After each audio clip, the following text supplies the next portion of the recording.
Alright, so basically what I will try to do in this lecture, I will try to categorify some of the formulas from the previous lecture. And see how this works in categorified world. And so the idea is that representation theory of the Hecke algebra is governed by diagonalization of the Murphy elements, and then Zorgi by modulus categorify the Hecke algebra, and so we want to understand what is the categorification of diagonalization. So that's the idea. And I want to start, so again, this is the idea of categorical diagonalization. And most of what I will say today is contained in a paper by Elias and Hogancamp.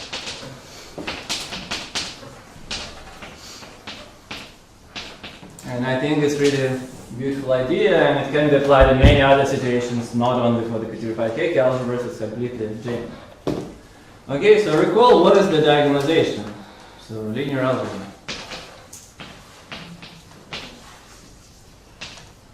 So I have some algebra A,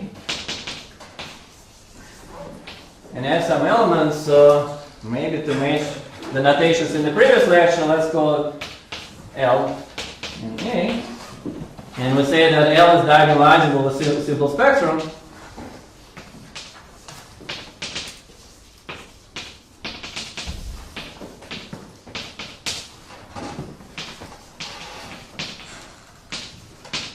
If I have an expression where product of L minus lambda I is 0 for I, and I have some number of eigenvalues, and I say that these lambdas are different, again, strictly speaking, we need something like lambda I minus lambda j is invertible.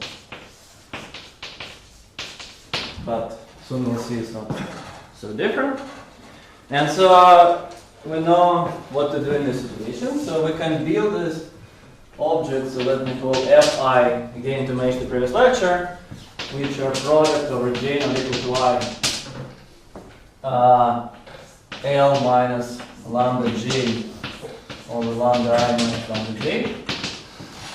Because lambda I minus lambda j for I not equal to j are invertible, we can do this. So this is well-defined operator in this algebra. Well-defined element, and then the claim, which are all easy to check, is that first of all, L times Fi is equal to lambda I Fi, and it may be easier to check that L minus lambda I Fi is equal to 0, because here I have all factors except my L minus lambda I, and then I multiply by L minus lambda I get 0, and then more subtle but not so hard to check is that Fi squared is equal to Fi, and Fi of j is equal to 0 if I not equal to j, and then sum of Fi is equal to 1. And so this is a complete system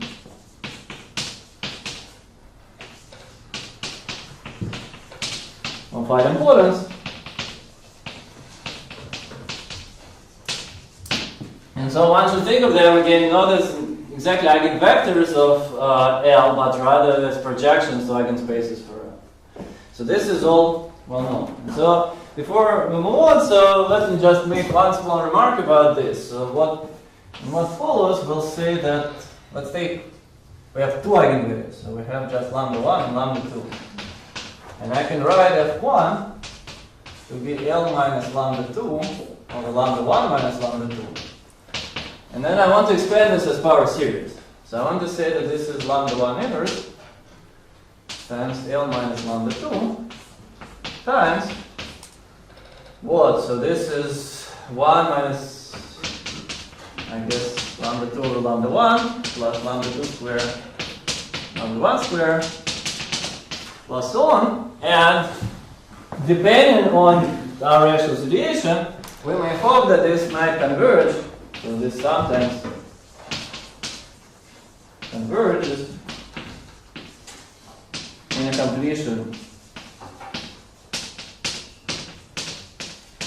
of other things. So usually again, like lambdas will be some.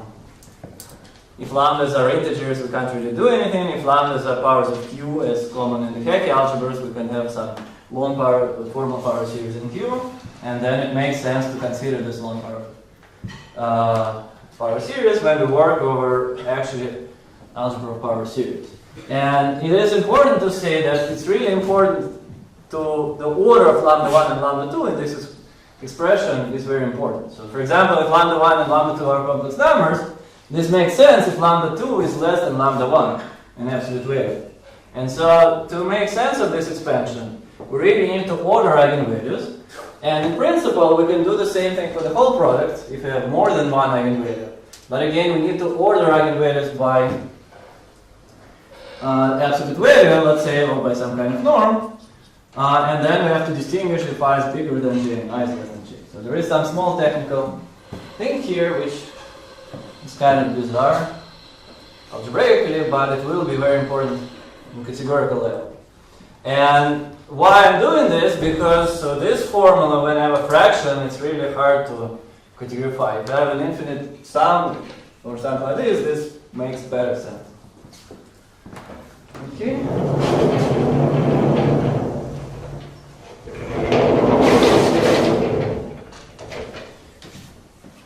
And so the definition. So now let's say I have some here. So this is a category. And I want tensor product, so it's a tensor category, I have direct sum, I have identity, and maybe it is graded. It's not super important, but we'll keep track of the grading.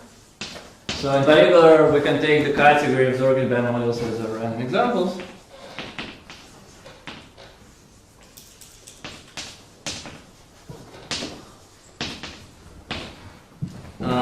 And then we can take some object, L, but this L, it might not live in C. It might be a complex of Zorgin binomials, and in most applications it will be. So L really lives in, let's say, K minus of C, or let's say K bounded of C.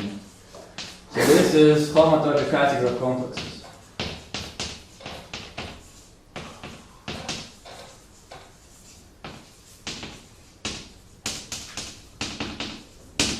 And again, to connect it with the previous lecture, so an example of it will be some complex associated to a braid. So for a braid, we don't get a single Zorgin binomial, we really have a complex, and it's well defined in homology category. And so, for example, L is a complex of Zorgin binomials associated to a braid.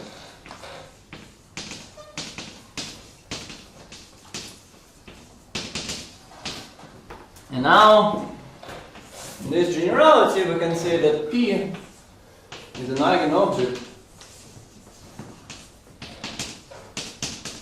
for L. There is P F notations. Straight, so P is an eigenobject for L with eigenvalue lambda.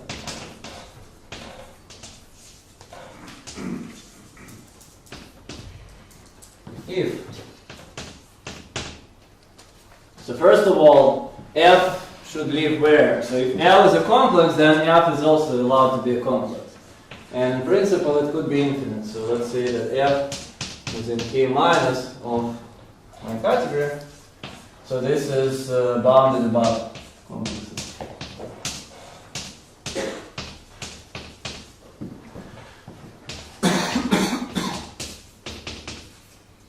And so I want to say that L F is lambda F, but that's not enough. And so the correct condition that Benjamin came with is the following. So there is a map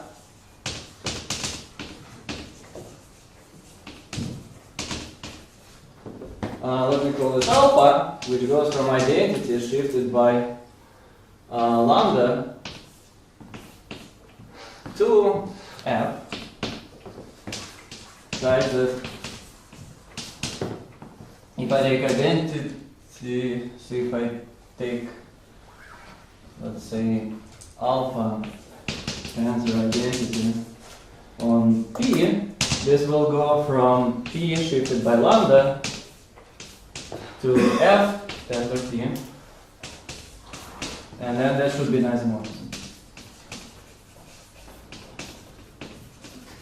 And it's an isomorphism again in homotopy categories, so they're homotopy equivalent. Okay? So what is lambda here? So lambda is really a gradient shift.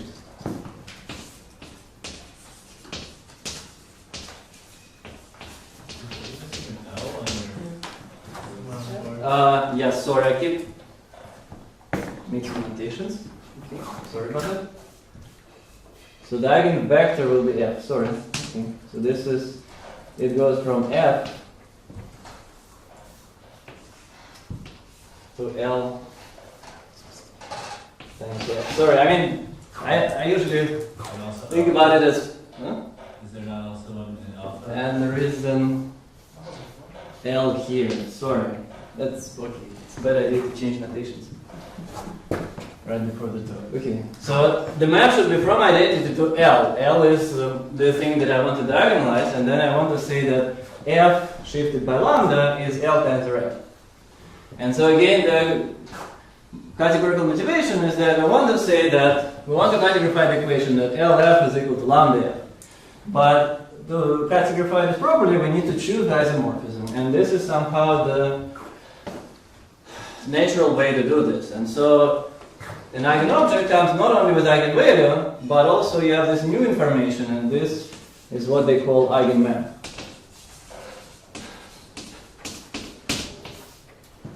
And so to define the notion of an eigenvector and eigenobject, you need to specify the eigenmap, and then you can say that F is an eigenobject for a given eigenmap.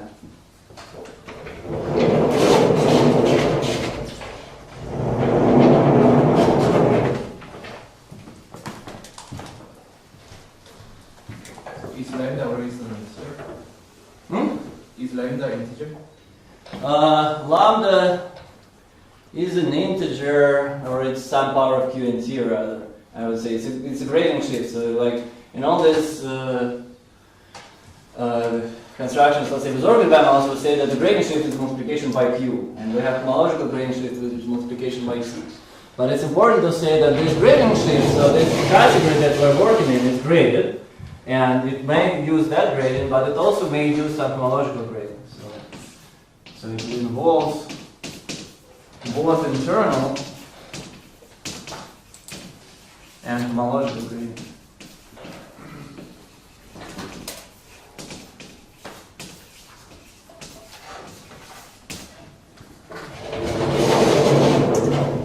Alright, and so some remarks of why this notion of eigenmap is important. So one clear observation, proposition, is that for a fixed eigenmap,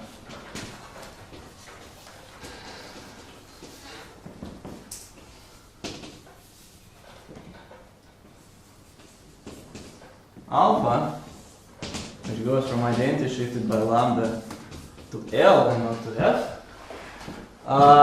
the category, the eigenvectors, or eigenobjects,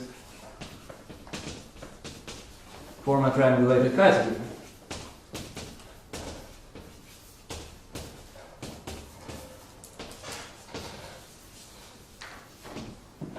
And the proof is easy, because this condition that f times shifted by lambda goes to lambda f as an isomorphism, you can rewrite by saying that E is an eigenobject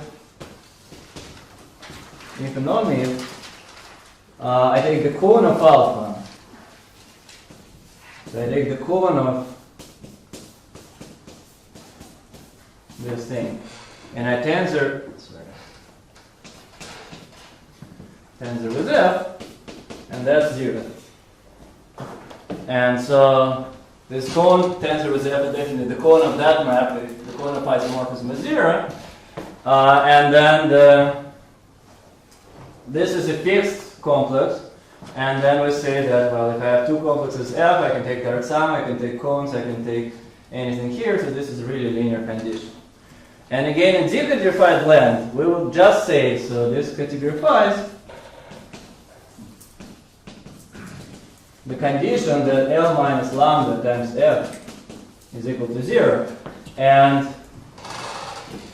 somehow the whole story of eigenmap says we want to make sense of this L minus lambda, which appear everywhere in linear algebra.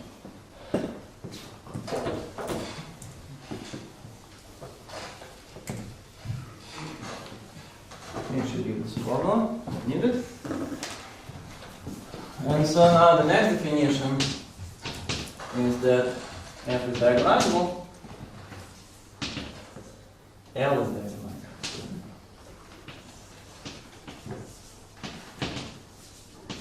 In a simple spectrum.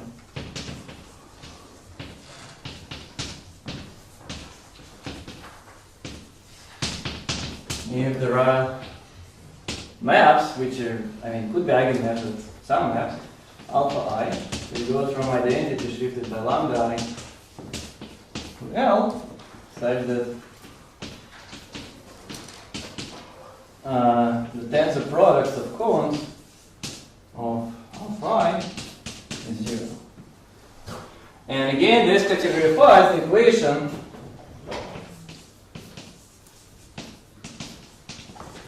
the product of L minus lambda I is 0. And again, each cone in the K group gives you this, and so if we know what this is, then this cone is 0. And so here again, we want this lambda i's to be distinct, or at least have distinct molecular gradient. So let's see, lambda I have distinct homological gradient. And if they don't, then you need something else.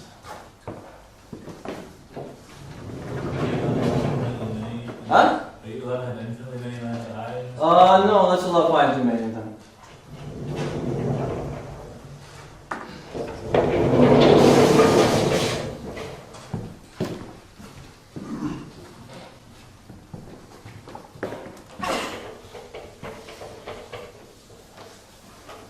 Is the ordering in the tensor product important? That's an excellent question. So there are some subtleties which are related to the fact that eigenmaps may not commute and you need to go around it. So let's say that in all orders the product of cones is 0. That's the easiest condition. So, but yeah, there are some technical subtleties there. Let's not go into this. If it's really a non-commutative tensor category like the regular models, you need to be very careful with it. Alright, and so now the theorem of Elias and Hogancamp is that, so suppose that eigenvalues are ordered, so whatever, homological degree of lambda 1 is less than homological degree less than greater than, we'll see.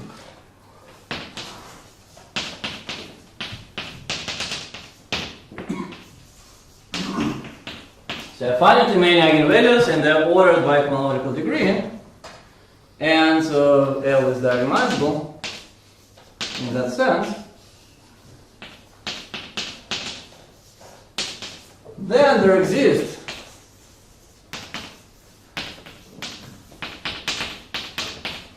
Fi with the properties that we want.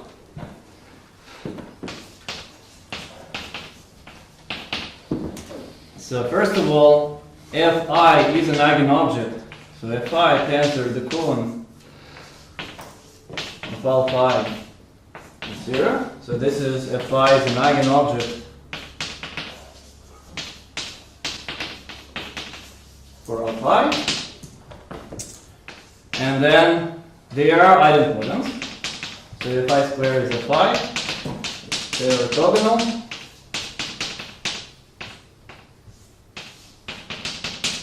And then there was this condition that sum of Fi's is equal to 0, and that's no longer true, and that's where this ordering matters. So actually we can present identity as some kind of complex, where you take the direct sum of this Fi, with some differential, and the differential is lower triangular. So you don't have something on diagonal, but you may have some terms, some differential between different Fi's.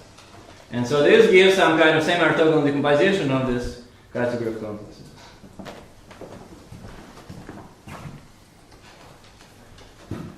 And this again works in complete generality. And so instead of proving it for general n, let me prove it for n is equal to 2.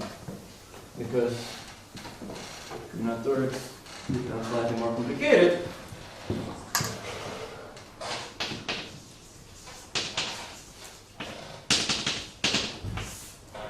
And again, the idea is to categorify that formula over there. So we have the formula for eigenprojections. We just want to categorify everything there. And so what do we actually have? So we have two eigenvalues, lambda 1 and lambda 2. We have two eigenmaps, alpha from identity shifted by lambda 1 to L, and beta from identity shifted by lambda 2 to L. And then that's all what we have. We don't have anything else at our disposal, and then we need to build all these Fi's out of alpha and beta. And so how do we do this? So we say that F1 is the following infinite complex, so it will be identity, and I'm leaving some space for the shifts.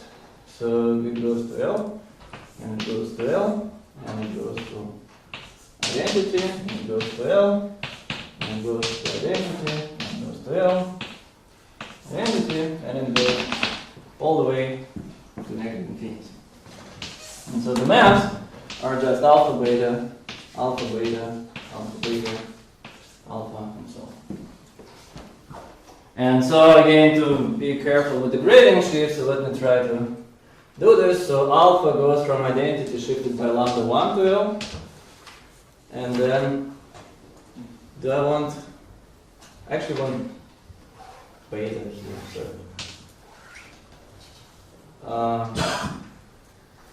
let's call this F2. And F1 will be something different. So today I'm especially by this notation. Fine. So here I get the shift, which is by what? So it will be by lambda 1 over lambda 2. And so here I shift by lambda squared over lambda 2. And here I get by lambda 1 squared over lambda 2 squared. And so on. And so you can see that all the shifts are arranged precisely to as that infinite series suggests. And so now why did I have this condition that homological degrees are decreasing? Because so lambda 1 over lambda 2, so these are two shifts. When I write this ratio, I really mean that I shift by lambda 2 in negative direction, by lambda 1 in positive direction. And so because homological degree of lambda 1 is less than homological degree of lambda 2, this is negative homological degree.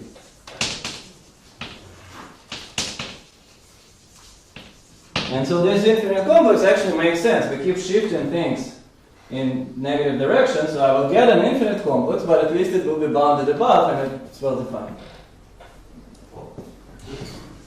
Yes? You call these need to be strict then? Yes. They need to be strict. Because I said that they should be distinct and sorry. Right, and then for the second one, we kind of want to do the same thing, but we can't just do exactly the same thing, otherwise we'll go infinitely in the other direction. And instead we just... When did we assume that lambda 2 was unequal to 0? What do you mean? You divide by lambda 2. So this is the grading shift. Yeah. We kind of subtract the grading shift. And so this, whatever. So F1 is actually a different complex. So it's exactly the same thing. So let me rewrite this.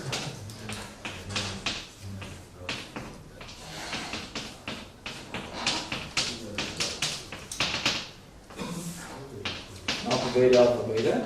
So this is just the complex over here, and then I have another map 1 over here given by beta. And so this is this. So this is really the cone of identity, which goes by beta to F1. And so here again we see some kind of dissymmetry because we construct them really differently. And we need to do this because they want to be bounded from above. F2. Going from 1 to F2?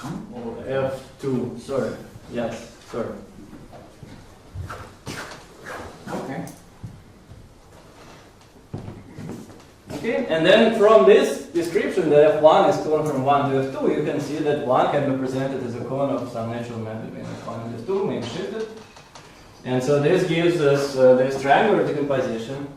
And then let's see, what can we actually check here? So this we can check, but that's not so important. So the fact that there are eigenmaps is really easy. Because let's take f2, tensor the cone of alpha 2. So f2 is built out of cones of alpha 2, which is beta. Right? So this is something complex built out of the cones of alpha, and then a tensor with the cone of beta. And then we know that cone of alpha tensor cone of beta is 0, so each row will give you 0, and then the whole thing will give you 0. And so this is 0. And the rest of them are proved exactly the same way. So once you figure out this construction, it's really easy to prove the properties.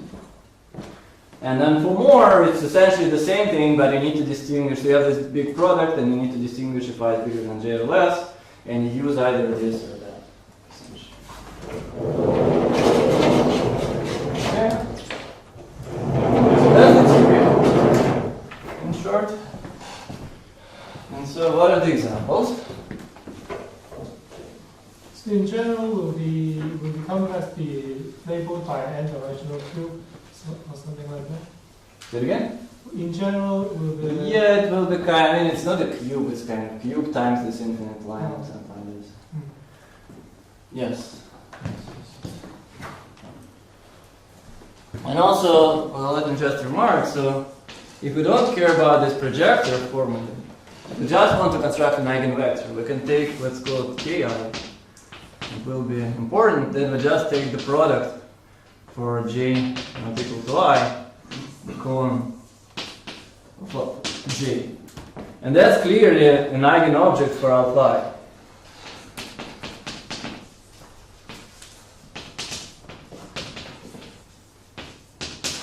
And it's not a projector, but in some sense it's quasi-projector.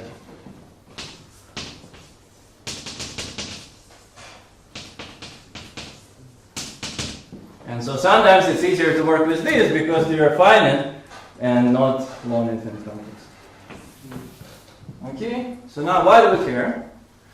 So, example, when I gain this category, the ordered by modulus on two strands, which we keep discussing, and my object L is this grid, which already appeared yesterday, so this is the full twist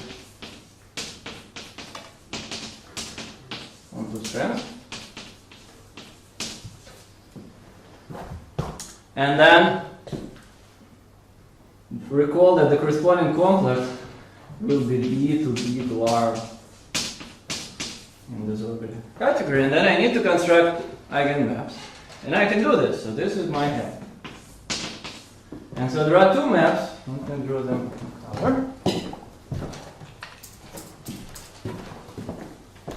So identities are, and there is a map here, and there is a map here. So both of these are chain maps, and let me call, so yesterday I called them Z and W, let's keep calling them Z and W, that's fine. Okay? And so the claim is that these guys are actually eigen maps for this L.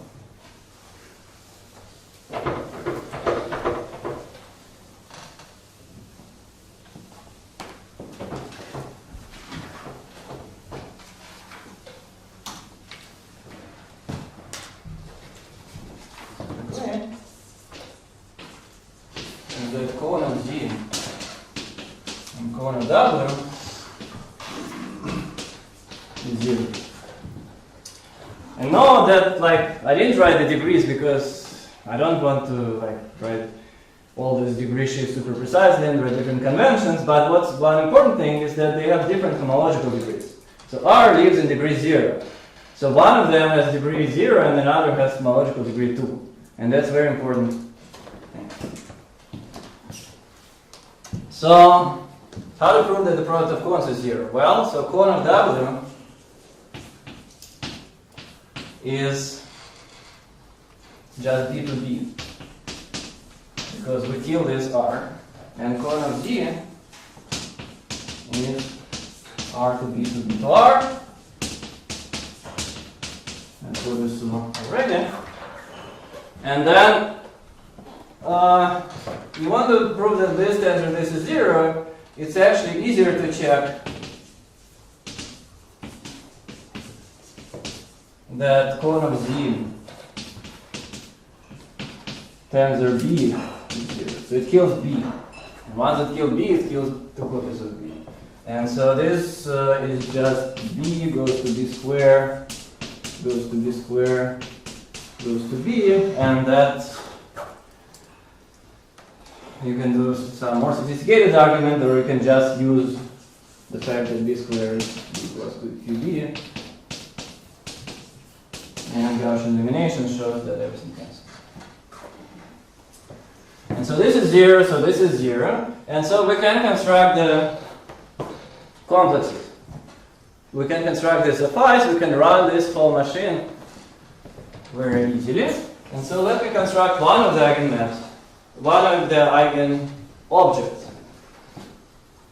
So the eigen object will be the following. So I take the cone of alpha. So in this case I take the cone of Z. So I have this B to B to R. So this is my B, L. And then I take the cone of Z, it's here. And then I take another B to B to R. And I take another R. And then I take one more.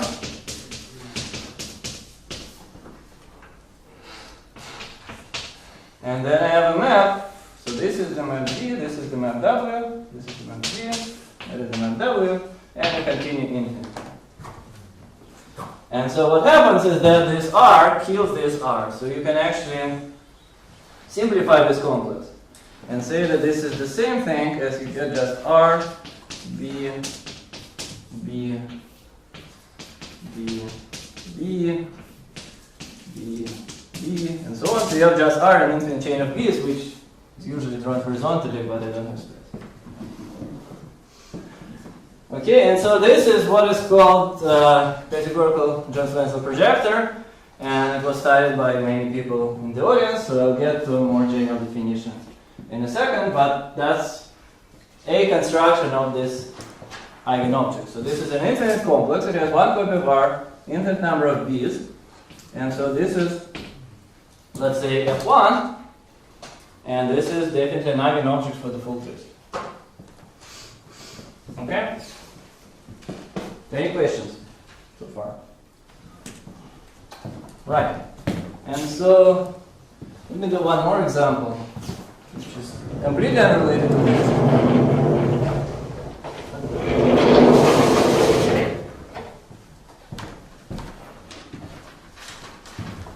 But which will be very important for us next time. So let's take a different category. Take a category of coherent sheaves in P1. And let's take L to be the line bound of all ones. Why not? And so this CP1 has two coordinates, Z and W. And then I can have Z from O to O of 1 and W from O to O of 1. These are just sections of the line body of 1. And then we know that the cone of Z tensor the cone of W. So what is it? It's the set. So cone of Z is like the structure sheaf of the set where Z is equal to 0. And this is the structure sheaf of the set where W is equal to 0. And we know that D and W don't vanish simultaneously. And so this is 0.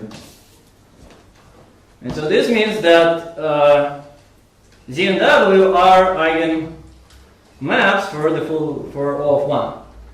So the subtle problem is that we don't have eigenvalues here, and we need to come up with some way of finding eigenvalues. And the way to do this is to, so this is definitely true in any generality. If you have an action of C star on CP1 with some weights, then we can make Z and W covariant.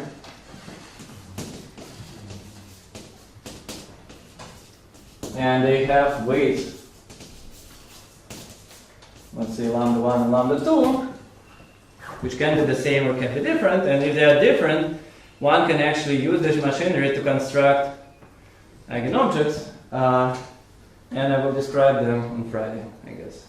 What these things are geometrically. What are the eigenobjects for the full twist? But that's an interesting exercise for those. Alright, but so far, I mean, this is geometric example which will be important for us, and CP1 can be replaced by much more general situation. Sure, but these two have the same homological degree, right? That's right. That's right. But you need some completion in querying direction. Let's talk about it. So if they do have the same homological degree. That's right.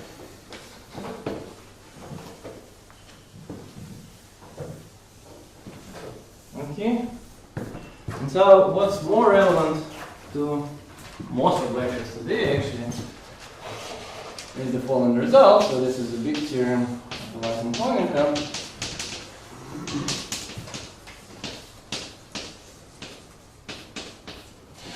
And which says that I can take the full twist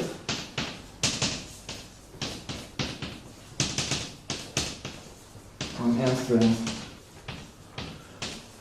which is, I take, let's say this guy, power n, and then it is diagonalizable,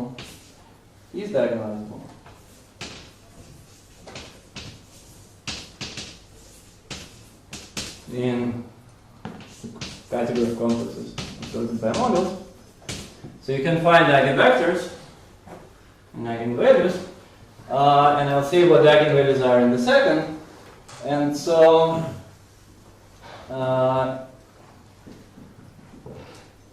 right, is diagonalizable. Say something different. Moreover, we can consider it some slight version of what we had in the previous talk when I have the full twist on 2 strands and 3 strands and up to full twist on n strands. So this is a nice commutative subgroup.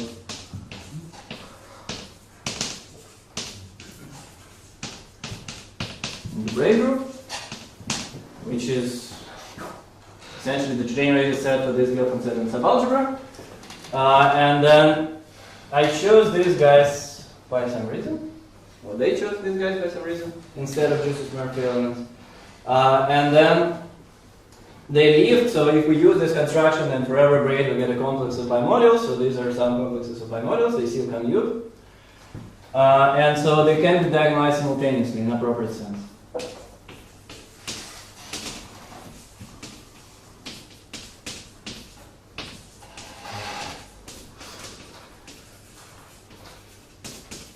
Or successively. So we can diagonalize FT2, and then we have projection. We can consider kind of eigen category corresponding to that projector, then look up on the action of FT3 there, and keep going there. And so, otherwise, there may be some problems, and there may be some coinciding eigenvalues and so on. Okay? And so this is an example of that. So the full twist on 2 strands is diagonalizable, and everything is nice. And so the eigenvalues are very nice.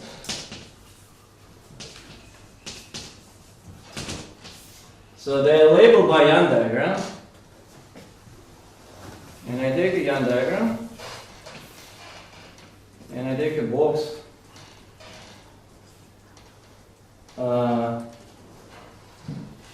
AB, and the box is I, and AI and BI, and then the eigenvalue of So let's say if we simultaneously diagonalize these things, then eigenvalues are actually labeled by standard tableau. And then the lambda corresponding to standard tableau is the product. So the eigenvalue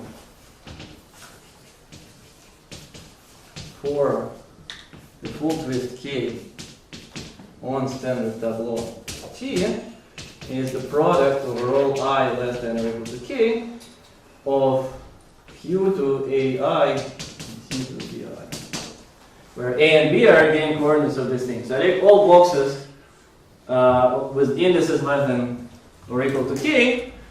They form a subdiagram of this Young diagram, and then we just multiply these monomials in Q and T, Q to the A and Q to the B. So if some people in the audience like Mandela polynomials, this is really related to eigenvalues of some of the operators.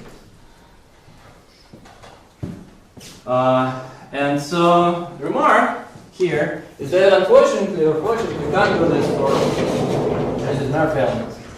It just doesn't work.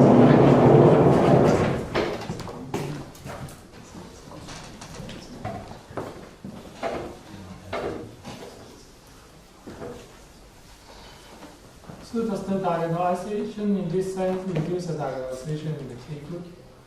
Yes, yes.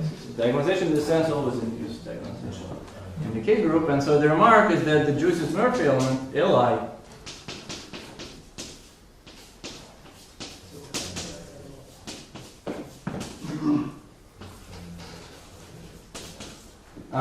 and which can be written in this language, so you can draw the braid, which is something like this.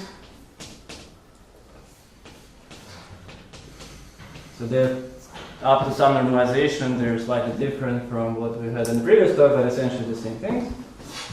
And we can write them as full twist on I strands times full twist on I minus 1 strands inverse. So they're not diagonalizable.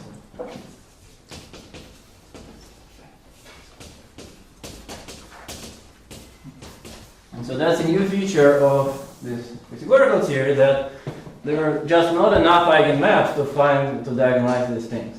And that is kind of similar to this phenomenon, that there are not enough sections to some line boundary. Do you have a notion of like Gordon blocks, or do you expect this as worse than just a matrix with non-trivial? I don't know. I don't know anything about Jordan blocks, and I think they don't know it either. But yeah, I mean, it's just hard. So I mean, this is hard enough. All right, and so how much time? Yeah, okay. So this theorem is quite involved, and it uses a lot of ingredients. But one ingredient is actually very nice and easy, which I want to explain and prove something else. And so the ingredient is the following. So in theorem, due to many people, so maybe it won't be a full list, but at least it will be Rozansky and Frankel, Rokel, Susan, and then maybe Kaudis in slightly different contexts, maybe some other people, Matustosic. So there exists a complex bounded above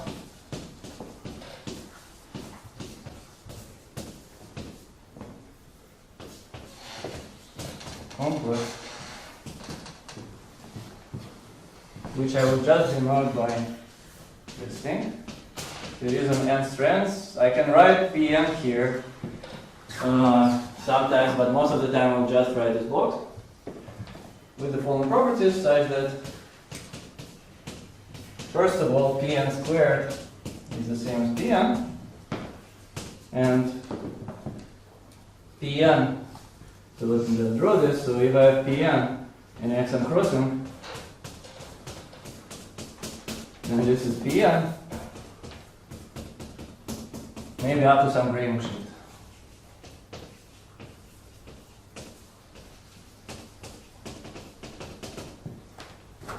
and the same for negative crossing. So it is all the crossing, and it's an idempotent. And then it's actually uniquely characterized by these properties. So it exists, it's unique. And many of these people try to compute it, and it's extremely hard to compute, even for 3 strands. Even for 3 strands, it will be very long, bi-infinite complex, it will be a huge infinite table of things. So if you try to write it explicitly in terms of B doubles, in terms of Zorgel bimodals, I would say it's almost impossible. So maybe for 3 it's fine, but like for 4 it's really impossible. And so this method of diagonalization suggests that you can compute this in slightly different terms. And actually, a beautiful result of Hogancamp says that if I take HHH of Pn, so this is a pre-polynomial algebra in n even and n odd generators.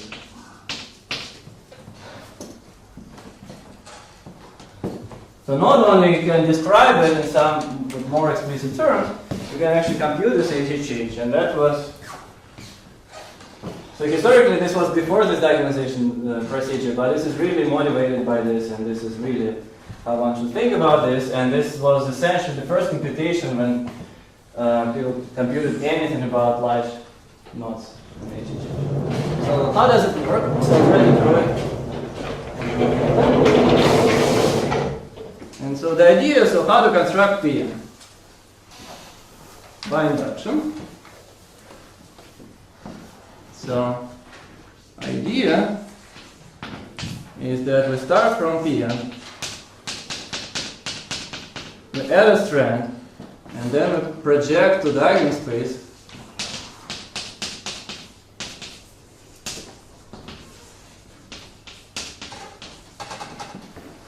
for the full twist on n strands, but actually we can do it for Ln, for the Drusus-Murphy element, because Pn will eat all other crossings. It doesn't matter.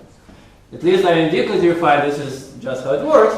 And so if we take Pn and add a crossing, so we induce a projector from trivial representation to Sn plus 1, or the Hagen plus 1, and then it splits into 2 different eigenvalues. So we're in a situation which was sometime on the board.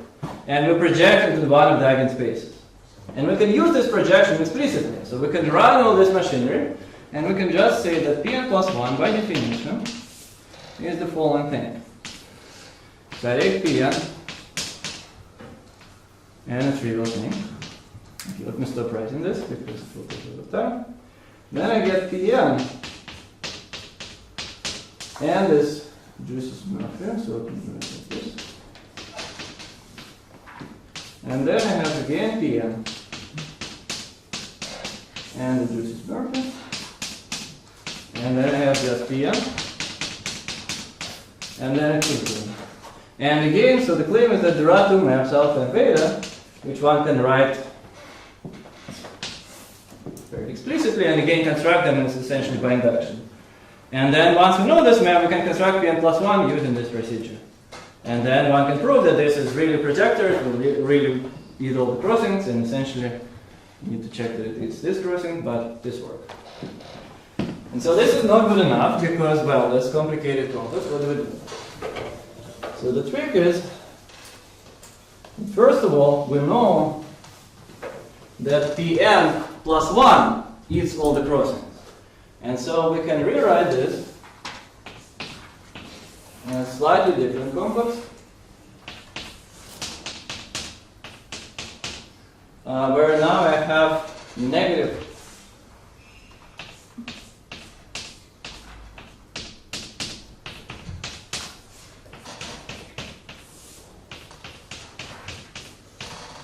and then I have positive again.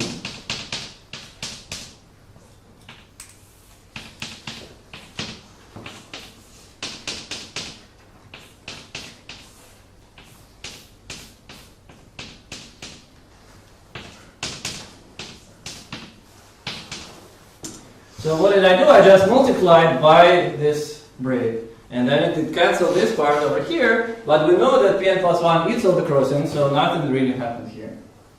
And now the next step, we want to close it up. So now we want to close it up. So we want to close and use Markov invariance. And then one can check that if you close this up, this kin goes away, and then I can undo all these crossings. And so what will I get? I will get just the closure of this guy.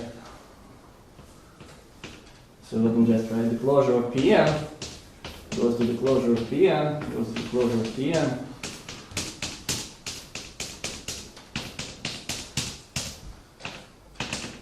Alpha and beta. And so what? So you would say, well, this is really complicated complex because we still have all this differential and Pn has some internal differential and so on. And now the magic. So alpha and beta, or I should say alpha n and beta n, have even homological degree.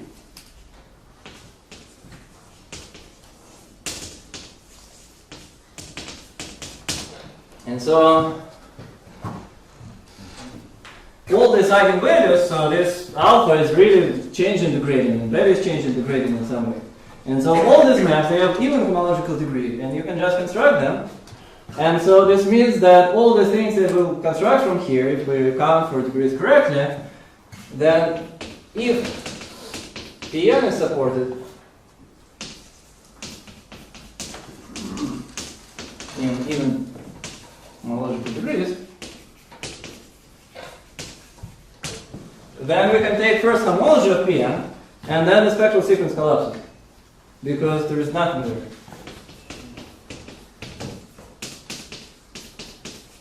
And Pn plus 1 is supported in even degrees.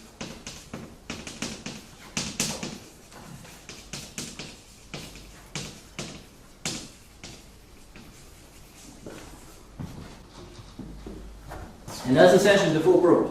And then you say, well, so I want to prove that I have this polynomial algebra, but if I know that homology of Pn is polynomial algebra, I have one even generator corresponding to the shift, and I have one odd generator corresponding to this shift. And so this is it, and I should have said when I discussed the eigenvalues of the full twist or eigenvalues of this thing, they all have even homological degrees. So this is a general phenomenon, and all eigenvalues of the full twist are even in homological degree. And that's why this computation is possible. And so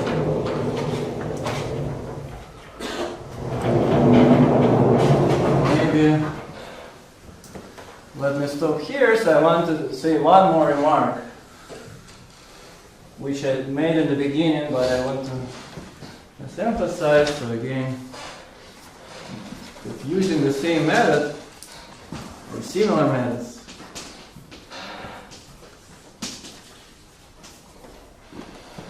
so this Elias and Hogancamp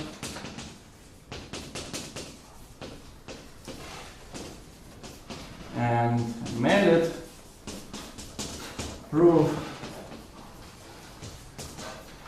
that HHH of positive torus rings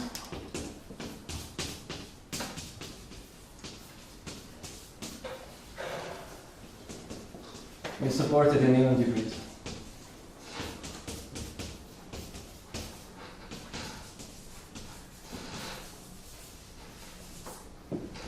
And it is much more involved combinatorial computation, and you have to use all these projectors really carefully. But again, the point is that you know that something is supported in even degrees, and if you have recursion like this, then all differentials collapse and all spectral sequences collapse. So that's the key of the argument. And then, as a consequence, in particular, the last thing which I want to say, so we want to say something about the eigenmaps for the full twist. But so first of all, they can compute all this. This HHH combinatorial.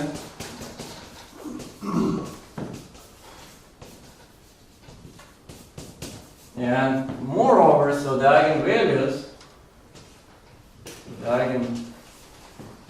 eigenmaps for Tn, where do they live actually? So they live in home from identity we have Tn, which is nothing but HHH0 over Tn.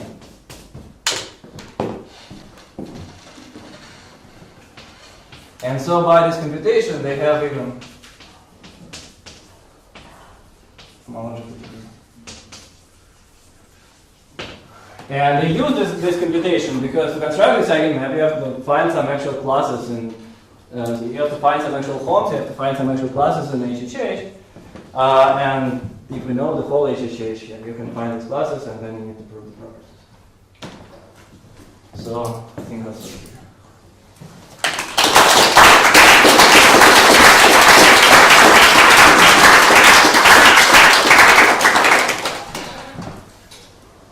Any questions?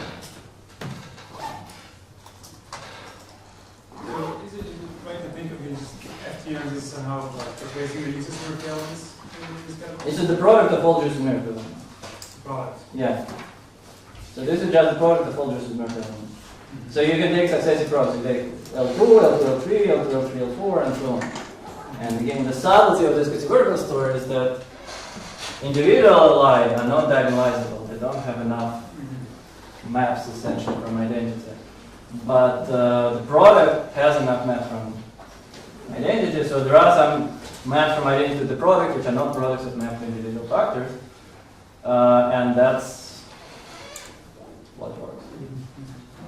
And also, what's the significance of Pn? I mean, What is the significance of what? a Pn, if you're saying it's Yes, I was saying, it's okay, calculation of one. yeah, that's right. So let me say why this matters. So what is again Pn categorified? It is just projector to symmetric representation. So I have the Heck algebra, and you have a trivial representation. So I have a small Pn, which is sum of all TWI, all TW, TW in a sense. Maybe twisted by Q again, it depends on notation. So I have symmetrizer there, this projected to symmetric representation. And then the question is how to categorify this. And so the bigger question, so once you know that full twist is diagonalizable and all these things are diagonalizable, you can take projectors to other reducible representations. And as we saw in the previous talk, so all of them essentially are eigenvectors. You can construct all of them as eigenvectors of Jusit Murphys. Or equivalent as eigenvectors for the full twist, which is easier for our setup. And so this, in principle, it constructs for you categorical projectors to each reducible representation. And then it's a very interesting question, and I'm certainly not qualified to talk about this, how this is related to categorical representation theory that Walter was talking about. But there may be some relation. This is somehow derived version that I don't know. So I guess maybe related to that's question, can you do the alternating idempotent in the same fashion? Yes, alternating idempotent you can do, that's right. Is it interesting or it's just... It is interesting, yes. The homology is more complicated, but it is interesting. I can tell you a little bit. So there is a separate paper by Abel and Hogancamp when they do this. And there is some interesting combinatorics and so on. So symmetric and antisymmetric are easy because essentially when you induce, you have just two eigenvalues. And you can use this machine. If you do something different, then you do something different. And then there is a subtle question. So, for example, already for 3 strands, so you have 2 tableaux of the hook shape. And then you can build them individually, and you can find a map between them, but there is no, at least to me, there is no good understanding of what's like, how this complex looks like and so on. But there is some meaning to all this. Any other questions? Okay, let's thank you.